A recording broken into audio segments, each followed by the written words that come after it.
તમે આ ગુજ્જુભાઈ ગિરીશ કુમારનો પ્રોગ્રામ હોંશે હોંશે જુઓ છો, પણ હવે આ પ્રોગ્રામમાં ભાગ પણ લઈ શકો છો.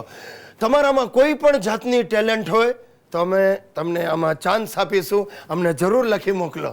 હે ડોબા, ટેલેન્ટ માટે લોકોને હું કહેવા માંડો?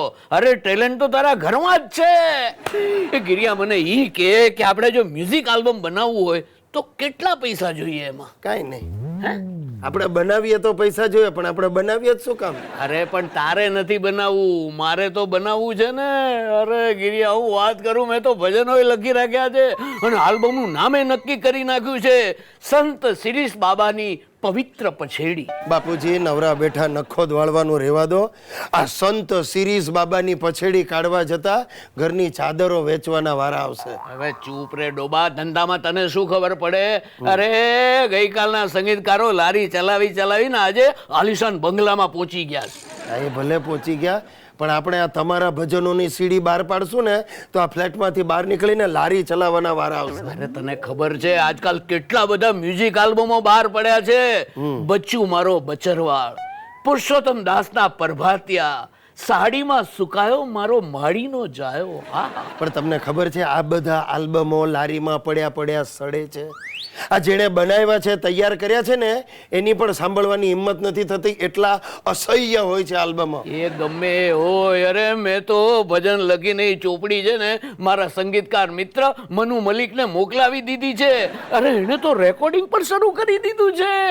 અરે સાંભળ, એને ગીત બનાવ્યું છે. હાજી રે જૂની રે થઈ પછેડી, જૂની રે થઈ મારો ગિરિયો નાનો ને પછેડી, જૂની રે થઈ. જૂની. બસ કરો બાપુજી, બસ કરો. મને વધારે ત્રાસ ના આપો ને તો મારું હાર્ટ ફેલ થઈ જશે. અરે જો તું ગુજરી જાય ને પેલા એક કામ કરતો જાજે, 45,000 રૂપિયાનો ચેક લખતો જાજે.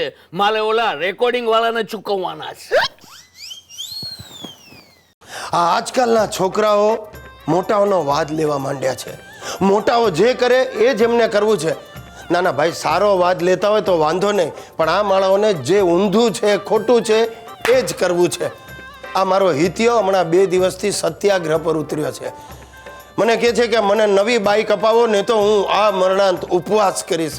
બોલો, આ સોસાયટીના ગેટ પાસે શેતરંજી પાથરીને બેઠો છે. દર 5-5 મિનિટે ઊભો થઈને નારા લગાવે છે, ગિરીશ કુમાર હાય હાય, ગિરીશ કુમાર હાય હાય. સાહેબ, મારે તો સોસાયટીમાં મોઢું બતાવવાનું ભારે થઈ ગયું છે. નપાવટ હમણાં મને મળવા આવવાનો છે વાટાઘાટ કરવા માટે. થાકી ગયો છું આ આતંકવાદીથી બાપા.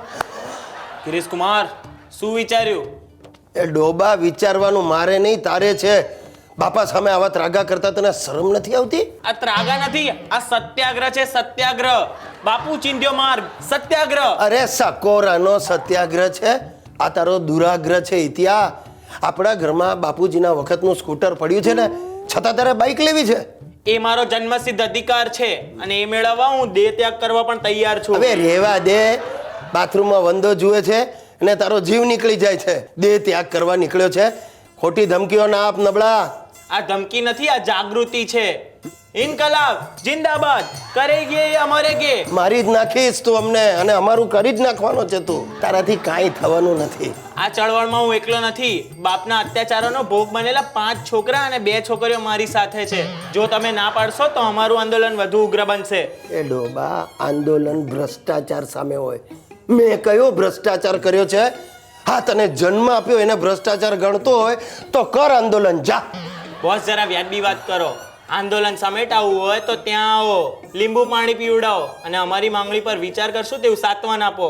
સાંત્વન નહીં, સાંત્વન. હા, એ આપો. નહીતર શું કરીશ? નહીતર હું વસ્ત્રનો ત્યાગ કરીશ. હાલો. અરે ઊભો રે નાલાયક, ઊભો રે. હું તને બાઈક અપાવીશ.